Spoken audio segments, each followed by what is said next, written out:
O professor Herculano Pires, no seu livro O Espírito e o Tempo, ele vai dedicar a primeira parte dessa obra ao estudo do horizonte primitivo.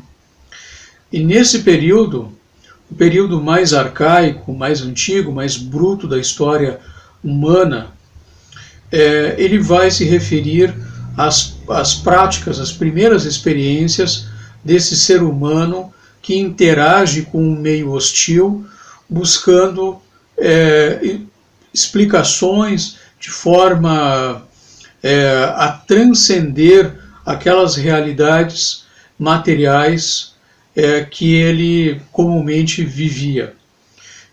Herculano vai buscar na antropologia a explicação dos períodos da fitolatria, da adoração aos vegetais,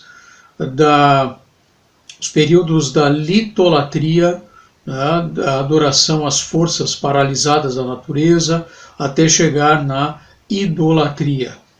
Se nós pegarmos Edgar Morin, um dos seus livros chamado Enigma do Homem, Morin se refere às sepulturas, aos túmulos de neandertais descobertos no Oriente Médio e que datam de em torno de 35 a 40 mil anos atrás. Nestas sepulturas estavam ali resquícios, indícios, vestígios de que os mortos haviam sido enterrados em posição fetal. E em outras sepulturas, inclusive, haviam vestígios de armas e de alimentos. Isto sugere, por parte dos especialistas, uma crença inicial na ideia da sobrevivência, aquilo que o próprio Morin vai chamar de transmortalidade. Ou seja, há um imaginário aqui, há uma espécie de intuição ainda primitiva a respeito dos fenômenos da vida, que coloca aquele ser inicial, há milhares de anos atrás, diante de situações de adversidades, de dificuldades que a própria existência o colocava, e que ele vai buscar então, dentro desses fenômenos intuitivos, dentro do próprio imaginário, explicações para dar conta de alguma forma dessas realidades. O que significa dizer, portanto, que há uma consciência objetiva que descobre a morte. E esse é um dado muito importante. Se nós temos uma realidade objetiva que descobre a morte, naquelas tribos há milhares de anos, aonde o ser humano, em dado momento, percebe que o outro elemento da tribo não acordou mais, né, e a partir daí ele tenta entender por que ele não acordou mais, né? Esta consciência, esse contato com esta realidade vai também buscar numa própria consciência subjetiva alguma forma de explicação. Surgem, portanto, os ritos de passagem por ocasião da morte, né? Formas utilizadas para tentar apaziguar estas iras ou estas relações com esse oculto, com esse mistério, com esses, talvez até uma linguagem mais nossa, né? Com esses deuses que na mentalidade daqueles homens, daquelas mulheres há milhões de anos atrás, né? Eram formas então de tentar diminuir, né, ou apaziguar os sofrimentos, ou a dor, ou a morte, enfim, aquelas situações de angústia pelas quais eles viviam.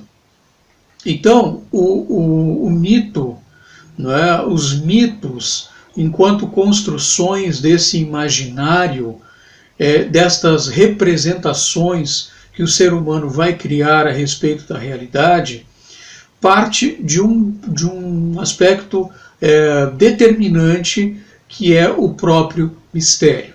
Quer dizer, o mistério que envolve a vida e que envolve o ser.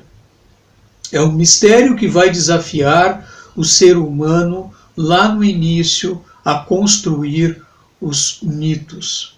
O mito passa a ser uma forma não só de explicar determinadas situações que aquelas pessoas não compreendiam, mas também os mitos se tornam formas de tranquilizar o ser humano, individual e coletivamente, diante da insegurança, diante do medo, diante da angústia, frente ao desconhecido.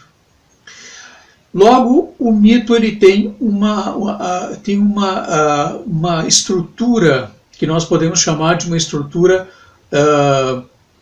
dualista, que é o mito ele parte de questões materiais, objetivas, da vida, do cotidiano das pessoas, mas o mito também tem a sua feição transcendente, que alguns antropólogos chamam de, entre aspas, sobrenatural, né, de transcendência, que estabelece essa relação entre o homem, né, com algo mais, com forças da natureza, então, com as quais ele busca se comunicar, para tentar, se não apaziguar os seus desafios, pelo menos, né, tentar estabelecer uma relação de conforto ou de alguma resposta para os mistérios que envolviam a sua existência.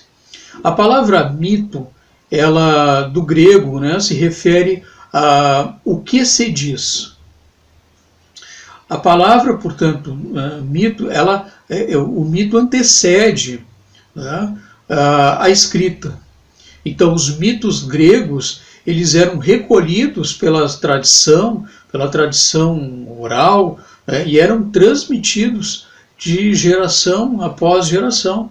Né? Eram transmitidos pelos ambulantes, pelos poetas, né, que andavam pelos vilarejos, pelas tribos, enfim, depois pelas cidades, né, com os seus relatos, que recitavam em praça pública os seus poemas, né, e um desses ambulantes, supostamente, né, um desses que é considerado um poeta, né, foi Homero, que se tributa a ele, né, as narrativas poéticas que se referem à Guerra de Troia, por exemplo, né, da Ilíada e da Odisseia, marcadas por heróis que têm uma representação de Deus e de homem, né, faz essa mistura que estabelece essa narrativa, né, sobre a ação dos deuses com os homens, enfim, né, todo esse contexto que faz parte do universo cultural e mental do mundo antigo, né, especialmente aqui do mundo grego.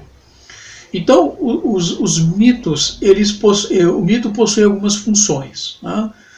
Uma delas é de fundar uma determinada realidade. Explicar a existência, né, fazendo remontar aos deuses, aos heróis, a história do próprio grupo, né, a história da qual esse grupo vive, né, e, portanto, os mitos eles demarcam uma espécie de dinamismo desses grupos tribais, no sentido de dar explicações ou de fornecer elementos, né, que vão definir caminhos da existência e que vão estabelecer comportamentos que são válidos ou comportamentos que não são válidos. Se nós imaginarmos aqui, né, os mitos gregos, nós vamos pegar aqui o mito de Pandora, que conta mais ou menos o seguinte, existem algumas versões, mas ele trata de uma narrativa aonde Pandora era uma mulher muito curiosa e, em dado momento, o Zeus, que era um dos mais importantes deuses, né, do universo grego, ele então deixa a Pandora, solicita a ela que cuidasse de uma caixa enquanto da sua ausência, mas recomenda que de forma alguma ela abrisse essa caixa. E Pandora fica ali, né, imaginando o que poderia ter naquela caixa. Por que o segredo? Né? E dotada de uma curiosidade, imaginando talvez que ali dentro estivesse um colar de brilhantes, ou talvez até um sapato de salto alto, Pandora não se conteve. E ao abrir pelo menos uma fresta daquela caixa, ela se vê diante de algo que sai dali de dentro, que era tudo aquilo que envolvia sofrimento, dor, né, desprezo, individualismo, tudo aquilo que é de ruim para o ser humano, de imediato sai daquela caixa. A própria morte. Né? E quando Pandora se dá conta disso, ela fecha rapidamente, e dizem que ali então ficou presa a esperança. Né? Mas, na realidade, o mito, em primeiro lugar, coloca a culpa dos sofrimentos na mulher, né? Porque ele, assim como a narrativa bíblica do Antigo Testamento, do Gênesis, vai colocar também a culpa dos sofrimentos na mulher, né? Essa narrativa de Pandora, esse mito de Pandora também.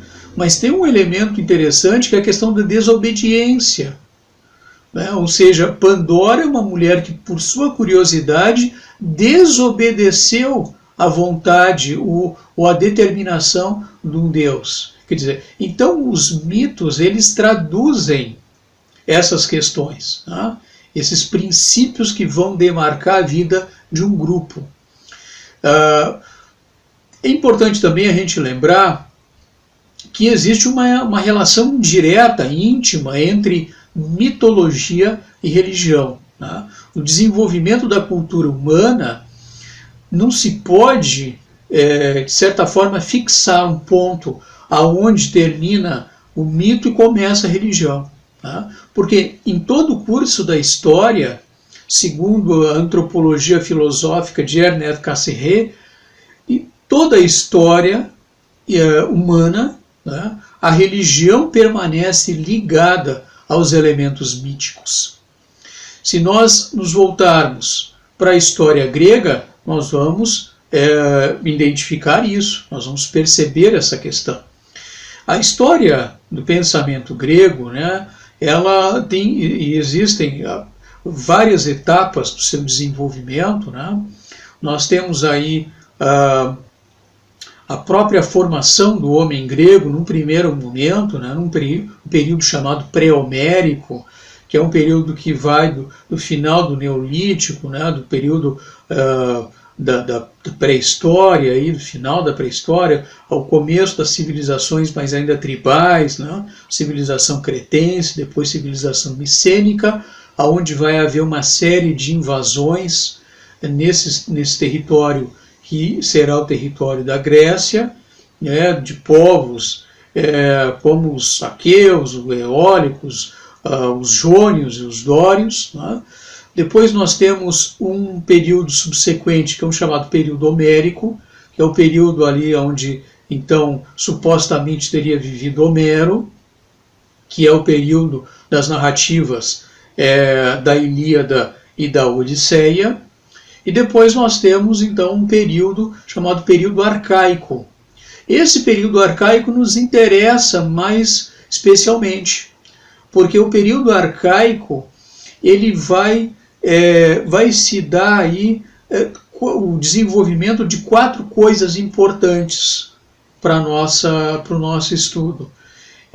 Vai se dar aí o período do desenvolvimento da escrita na Grécia, da moeda, das leis e da polis. Desses 4 elementos, nós vamos nos dedicar a 2 apenas. Tá? Depois desse período arcaico, apenas para a gente finalizar essa parte do esquema, né, dessa linha do tempo aí da história grega, nós temos então o período clássico, que é o período aonde vai se expandir a democracia, aonde a filosofia ela vai então se tornar uma filosofia socrático-platônica, o período de Sócrates e Platão, né? E depois do período clássico nós temos então o período helenístico.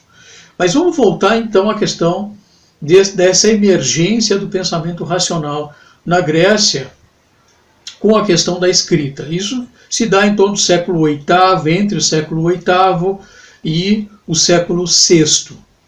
A escrita na Grécia, ela, diferentemente do Egito, ela vai surgir não como uma escrita sagrada. No Egito tinha os hieróglifos, que eram a escrita sagrada, né? Da forma como se entrava em contato com os deuses. Na Grécia, essa escrita não será sagrada. Os escritos, eles deixam de ser reservados apenas àqueles que detinham o poder. E passas a outras pessoas, poetas, se tornam também, começam a produzir os seus textos. E esses textos passam a ser divulgados nas praças públicas. Né? E na medida em que eles são divulgados, são publicizados, eles estão também sujeitos à discussão e à crítica. Como registro culto, então, né, a escrita ela vai exigir um rigor maior e uma clareza da sua produção. E isto vai abrir também um novo horizonte ao pensamento, né, que vai estimular o espírito crítico, a capacidade do ser humano ou do homem grego, né, passar a elaborar melhor o seu pensamento. Porque como não se escreve da mesma forma que se fala, a escrita ela vai exigir um nível maior de sofisticação na capacidade do ser humano expressar o seu pensamento. Então, a questão dos argumentos passam a exigir mais de um texto do que antes simplesmente dentro de uma linguagem oral. Então esse é um aspecto importante, a questão da escrita grega. O outro aspecto que destaca Jean-Pierre Vernant, que foi um dos grandes estudiosos do pensamento grego, no seu livro As Origens do Pensamento Grego, o Vernant diz que a polis, desde o seu advento, né, entre os séculos VIII e o século VII da Grécia, marca o começo de uma verdadeira invenção da vida social. Porque agora a polis é a cidade grega, é a cidade-estado da Grécia. A Grécia ela se forma não como um estado unificado, mas como cidades que cada uma vai ter o seu poder, vai ter o seu governo. Tá?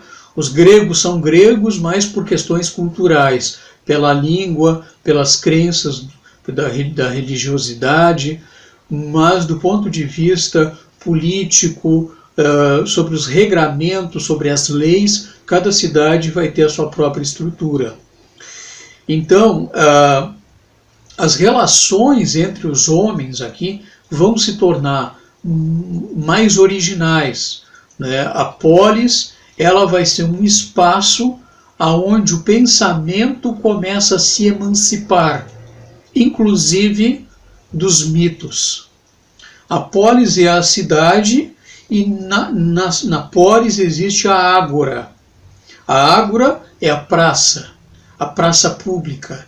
E é esse espaço da praça pública que os escritores, que o cidadão grego vai começar a utilizar para expressar o seu pensamento, para debater ideias, para apresentar o contraditório, para discutir questões relativas à cidade, ao ordenamento da cidade, vai ter que argumentar, porque aí vai ser importante a oratória, a capacidade de falar em público, né? E isto tudo vai também ser publicizado, porque na medida em que tu está falando numa praça pública, tu estás falando para outras pessoas. Tá? Então a questão da política, do saber, dos valores, da poesia, dos textos, das narrativas, vão sendo colocados, né, através da arte da oratória para uma assembleia. Tá? E aí tem um aspecto fundamental também da palavra. Para o filósofo Luc Ferry, que é o filósofo francês, ele diz que o seguinte, que foi exatamente, né, dentro dessa tradição republicana que os gregos, né, eles permitiram o aparecimento de um pensamento livre e emancipado das imposições associadas aos diferentes cultos religiosos e às diferentes narrativas míticas. Então, a filosofia ela vai surgir aí no século VI, aproximadamente, nas colônias gregas da Jônia, da Magna Grécia, né? E a filosofia representa esta emancipação do pensamento, desse pensamento mais livre, que vai marcar o início daquele grupo de filósofos que a gente vai conhecer como pré-socráticos, do período que, obviamente, como o próprio termo já diz, né, precede ao período da filosofia clássica. Então, cada filósofo vai argumentar, passa a argumentar, né, sobre um determinado elemento que, a partir das suas concepções, poderiam explicar a vida e a matéria. Agora, não mais com fundamentação nas narrativas imaginárias do mito, mas no exercício do argumento, da elucubração, do debate, que visa construir um pensamento mais elaborado sobre determinados objetos. Então nós vamos ter, por exemplo, Tales de Mileto, né, nesse período, que para ele o principal elemento gerador da vida é a água, o que vai discordar Anaxímenes, que vai considerar que não é a água, é o ar, né, do qual discorda Demócrito, que para ele não é nem a água nem o ar, é o átomo, né, a menor porção que se poderia chegar a uma divisão de algo material. Tá? E o Empédocles, por exemplo, vai considerar que, na verdade, é um conjunto de elementos. A água, a terra, o ar e o fogo são os elementos importantes. Então, o pensamento grego, ele nasce não como uma unidade do ponto de vista filosófico, mas ele nasce como uma diversidade da reflexão. E esse é um dado extremamente importante que marca aqui a estrutura do pensamento filosófico, o debate, a reflexão. E aí, para a gente finalizar essa parte, eu gostaria de trazer aqui três ideias, ou melhor, duas ideias aqui sobre a origem da filosofia, uma em Platão e uma em Aristóteles. Para Platão, o filósofo é um sujeito que tem a capacidade de se espantar. Né? A filosofia nasce do espanto, desse sujeito que está diante de uma realidade, que se espanta diante dessa realidade e busca algo para tentar apaziguar esse espanto. Aristóteles, que foi discípulo de Platão, ele vai dizer que a filosofia nasce da perplexidade. Tá? Então, o filósofo é alguém que, de forma perplexo, tenta fugir da sua própria ignorância. E a partir daí, nasce a filosofia. Jean-Pierre Vernant, por sua vez, considera que a filosofia é filha da cidade, porque foi na cidade grega que a filosofia nasce. Então o que nós temos aí é uma nova forma de pensar agora que vai se contrapor, vai se elaborar, se contrapor aos elementos míticos, mas não totalmente, porque para muitos filósofos ainda as narrativas míticas, como a gente vai ver depois, elas também vão estar presentes. Mas as explicações desta realidade, desses objetos, passam a encontrar na filosofia um pensamento mais elaborado, com argumentos, com discussões, e um pensamento autônomo, libertando-se aos poucos das narrativas míticas e religiosas que até então caracterizavam o pensamento humano, especialmente na Grécia.